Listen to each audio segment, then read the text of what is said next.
একটি সমকোণী একটি সমদ্বিবাহু সমকোণী ত্রিভুজ। তাহলে সমদ্বিবাহু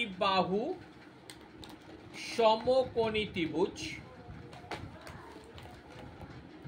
অঙ্কন করব, অঙ্কন করো, যার সমকোণটা বলেছে এ বি সি, কোণটা বলেছে 90 ডিগ্রি, আর এ বি বাহুটা বলেছে 7 সেমি। অর্থাৎ সমকোণী সমদ্বিবাহু বলেছে যার সমান দুটো বাহু। তাহলে এই দুটো আগে টেনে নেই, তাহলে 7 সেমিটা টেনে নেই।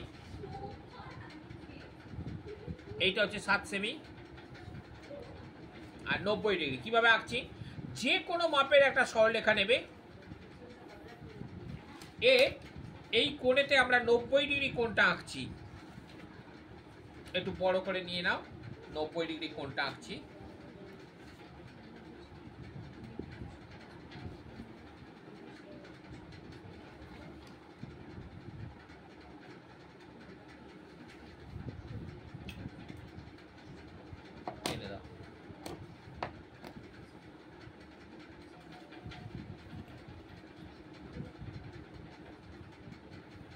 দেখো টেনে দিয়েছি, 90 ডিগ্রি কোণ হয়ে গেল। তাহলে এইটা হচ্ছে 90 ডিগ্রি কোণ। এবারে 7 সেমি বাহুটা টেনে নাও, কারণ সমদ্বিবাহু মানে হচ্ছে দুটো বাহু সমান হবে। সম মানে সমান, দ্বি মানে দুই, দুটো বাহু সমান। দেখো এই বাহুটা সমান হয়ে গেল আর এই বাহুটা আমার সমান হয়ে গেল। এবারে এইটা আর এটা আমি যোগ করে দাও। তাহলে আমি নাম দেব এটা এ, এটা বি আর এটা সি, এটা এক্স আর এটা হচ্ছে ওয়াই। যোগ করে দাও। তাহলে এ আর সি আমরা যোগ করে দিলাম।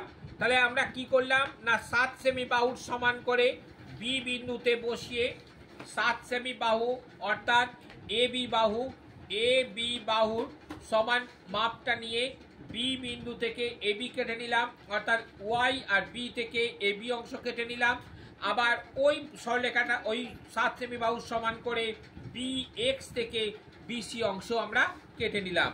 তাহলে এটা হচ্ছে 7 সেমি আর এটা হচ্ছে 7 সেমি, এইটা হচ্ছে 90 ডিগ্রি। তাহলে আমরা লিখব অতএব এ বি সি একটি সমদ্বিবাহু সমকোণী ত্রিভুজ